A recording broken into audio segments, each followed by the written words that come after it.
సార్వత్రిక ఎన్నికల ఫలితాలు జూన్ 4వ తేదీన విడుదల కాబోతున్నటువంటి నేపథ్యంలో ఆంధ్రప్రదేశ్లో ఈసారి వైఎస్ఆర్సీపీ ఓడిపోవడం ఖాయమని, అలాగే కూటమి అధికారంలోకి రాబోతుందని సజ్జల రామకృష్ణారెడ్డి భావించారని, అందుకే వాళ్ళు ఓడిపోయేటువంటి నెపాన్ని కేంద్ర ఎన్నికల సంఘం మీద వేసేటువంటి ప్రయత్నం చేస్తున్నారు అంటూ రకరకాలుగా కొన్ని వార్తలు ఇప్పుడు సోషల్ మీడియాలో చక్కర్లు కొడుతున్న నేపథ్యంలో ఈ అంశం మీద విశ్లేషణ అందించేందుకు ప్రస్తుతం మనతో పాటు ఉన్నారు ప్రముఖ సీనియర్ జర్నలిస్ట్ దుర్గా కుమార్ గారు. సార్తో మాట్లాడదాం. సార్ నమస్తే. సార్ నమస్కారం కృష్ణ గారు, మన వీక్షకులకు కూడా నమస్కారం.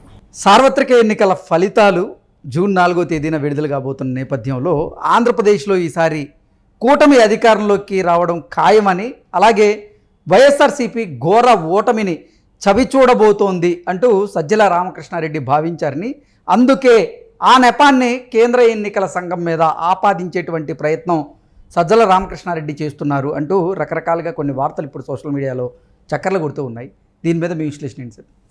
ఇప్పుడు ఎవరైనా ఓడిపోయే వాళ్ళు ఉందాగా మేము చేసిన వైఫల్యాల మూలాన్ని మేము ఓడిపోయామని చెప్పగలిగే ధైర్యం అందరికీ ఉండదండి. ఎవరు కూడా ఈ పిరికి పందలు ఏం చేస్తారంటే ఆ నిందని ఇతరుల మీద వేస్తారు. అధికారం సరిగినంతసేపు వీళ్ళంత మగాళ్ళు లేడంటాడు కృష్ణ వీళ్ళు అంటారు కదా, సాగినంతకాలం నా అంత వాడు లేదందరూ, సాగకపోతే సతికెలబడి కూర్చుందురు అంటారు చూసారా. ఈ సాగపోతే సతికెలబడి కూర్చునే తీరికి వాళ్ళు వచ్చేసారు. వాళ్ళకి తెలుసు ప్రజలకు వ్యతిరేకంగా ప్రజల మీద దాష్టిక్యం చేసి ఆ ప్రజల ఓట్లు వీళ్ళకి పడతాయని వాళ్ళు ఎట్లా అనుకుంటారండి. 5 సంవత్సరాల పాటు మీకు సుదూరమైన సమయం ఇచ్చారు వాళ్ళు. ఏ ఒక్కటి మీరు ప్రజలకు అనుకూలమైన నిర్ణయం తీసుకోలేదు. ఎన్నుకున్నది మీ పాపం, అందుకే మేము ప్రశ్న రాగానే ప్రజావేదిక కూల్చేస్తాం, అన్నీ కూడా ప్రజా వ్యతిరేక నిర్ణయాలు తీసుకుంటా ప్రజల్ని ఎన్ని రకాల వేధించాలో, ఆఖరికి పోలీసు వ్యవస్థను కూడా ప్రజల మీద ఉపయోగించారంటే మీరు ప్రజల చేత ఎన్నుకున్నామని మర్చిపోయారు. మీరు ఒక నియంతలాగా వచ్చామనుకుంటున్నారు. అంటే మీరు వీళ్ళందరినీ కాలు కింద అణిచివేసి వచ్చాము కాబట్టి మనం ఎప్పుడు కూడా వీళ్ళని కాళ్ళ కింద అణిచివేస్తూనే పరిపాలించాలి అనుకునే వచ్చారు. కానీ 5 ఏళ్ల తర్వాత ఎన్నికలు వచ్చినప్పుడు తెలిసింది మనం ప్రజల దగ్గరికి వెళ్ళి మళ్ళీ ఓట్లు అడగాలని. అంతకుముందు ఆయన అన్నది 30 ఏళ్ల పాటు ఉంటానన్నాడు చూసారా. తర్వాత పార్టీ అధ్యక్షుడిగా కూడా ఒక 20 ఏళ్ల పాటు ఆయన ఉంటాడని రాసి ఒక రెజల్యూషను కేంద్ర ఎన్నికల సంఘానికి పంపించారు. ప్రతి రాజకీయ పార్టీ కూడా వాళ్ళ అంతర్గత పార్టీ ఎన్నికల గురించి కూడా ఎన్నికల సంఘానికి గుర్తింపు పొందిన పార్టీలను ఇవ్వాలండి. వీళ్ళు ఒక 20 ఏళ్ల పాటు ఈయనే జగన్మోహన్ రెడ్డి ఉంటాడంటే ఇది నిబంధనలు అంగీకరించవు. ప్రతి 2 ఏళ్లకైనా కనీసం మీరు సమావేశపడి సర్వసభ్య సమావేశం పార్టీ అట్లా ఎన్నుకోవాలి తప్ప ఒకేసారి 20 ఏళ్ళకి ఎన్నుకోవడానికి లేదని తిప్పి పంపారు. అంటే అంత కాన్ఫిడెంట్ అనమాట వాళ్ళకి. ఇప్పుడు అదే ఉద్దేశం మీద వాళ్ళు 25 ఏళ్ల తర్వాత ఎన్నికల దగ్గరికి వెళ్ళేటప్పుడు ప్రజల దగ్గరికి వాళ్ళకి మొహం చెల్లల. అంతకుముందు కూడా గడప గడపకి అని ఒక ట్రైల్ చూశారు, లిట్మస్ టెస్ట్ లాగా మనకేమన్నా ప్రజల్లో ఇంకా ఉందా, వ్యతిరేకత ఉందా అని. వెళ్తే అక్కడే తెలిసింది వ్యతిరేకత. ఇప్పుడు నువ్వు ప్రజల మీద ఎన్నికలను కూడా వాళ్ళు ఎన్నికలు జరగనివ్వలేదండి. స్థానిక ఎన్నికల్ని పోలీస్ స్టేషన్లో నిర్ణయించారు పంచాయతీలు. మీరెవరు కూడా వేయటానికి వీల్లేదు. ఫలానా వైఎస్ఆర్సీపీ అభ్యర్థి వేశాడు, మీరు కార్పొరేటర్లుగా వేయటానికి లేదు, కౌన్సిలర్లుగా వేయటానికి లేదు, చైర్మన్లుగా వేయటానికి చేయలేదు, మండల అధ్యక్షులు ఎంపీపీలుగా వేయటానికి లేదు, ఎంపీటీసీలుగా వేయటానికి లేదు, జెడ్పీటీసీలుగా వేయటానికి లేదు. అన్నీ కూడా వాళ్ళు ఒక పంచాయతీలు రెవెన్యూతోనూ బెదిరించారు కేసులు పెడతామని.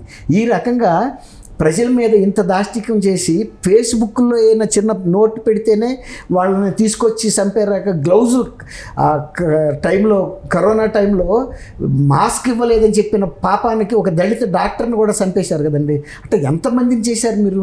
ఇవాళ దాని ఫలితం అనేది వాళ్ళు అనిపిస్తున్నారండి. వాళ్ళకి అర్థమైపోయింది.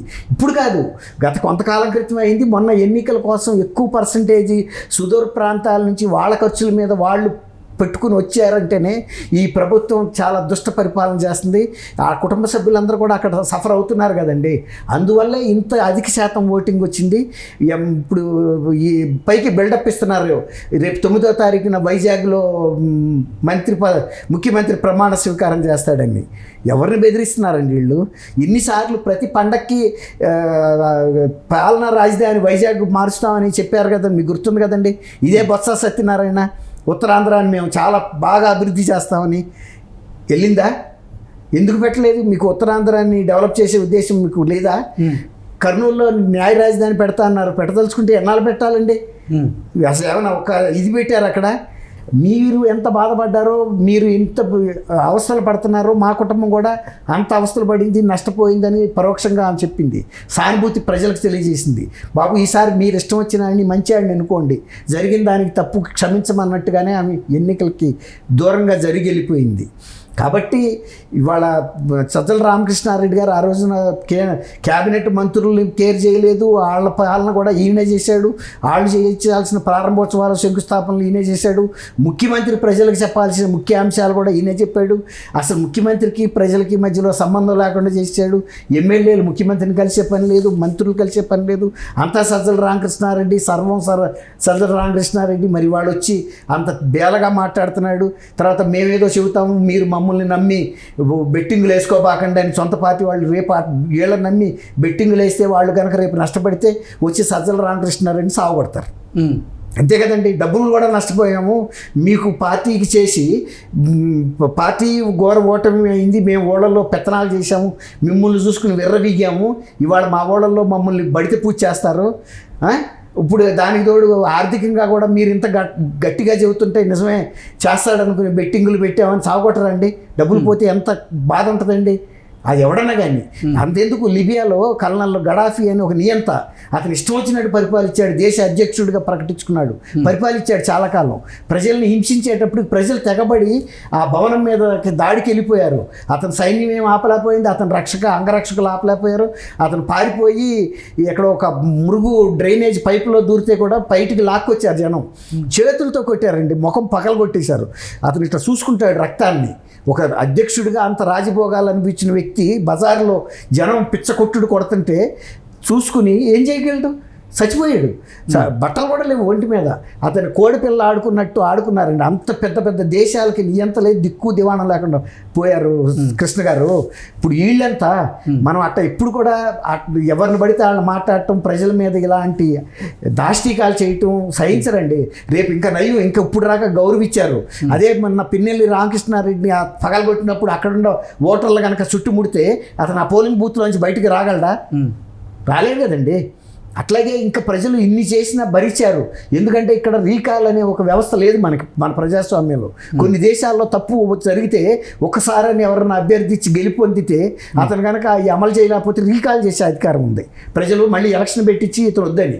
ఇక్కడ లేదు కాబట్టి ఇన్నాళ్ళు భరించారు. ఇప్పుడు ఈ రీకాల్ని ఇప్పుడు ఉపయోగించుకున్నారు. ఇప్పుడు వాళ్ళకి అర్థమైపోయింది. ఇక దానికి మూల్యం చెల్లిస్తారు 4వ తారీఖున. ఇక ఆ తర్వాత ఏం జరుగుతుందో చూద్దామండి. ఇప్పుడు ప్రతి వ్యవస్థని నిందించడం అనేది ఇంకా దిగిపోతా కూడా. అందులో కేంద్ర ఎన్నికల సంఘాన్ని మీరు అన్ని రకాలుగా మీ అధికారాన్ని దుర్వినియోగం చేసి దాన్ని కట్టడి చేసిన కేంద్ర ఎన్నికల సంఘాన్ని దుయ్యబడటం లేకపోతే తప్పు పట్టడం అనేది సిఎస్ గారు కూడా చేశాడు ఆ పని. లబ్ధిదారులకి పెన్షన్లు ఇండ్లకి వీళ్ళతో పంపొద్దంటే ప్రత్యామ్నాయ ఏర్పాటు చేయమంటే మా వాలంటీర్లు ఇవ్వద్దని చెప్పి తప్పుదోవ పట్టి 33 మంది మృతికి కారకుడయ్యాడు. ఆయన మీద కూడా ఒక జ్యుడిషియల్ ఎంక్వైరీ పెట్టాల్సిన అవసరం ఉంది. ఓకే, ఇవన్నీ బయటకు రావాలి అరాచకాలు కృష్ణ గారు. Okay sir, thank you so much. Thank you Krishna గారు. మన వీక్షకులు కూడా నమస్కారం.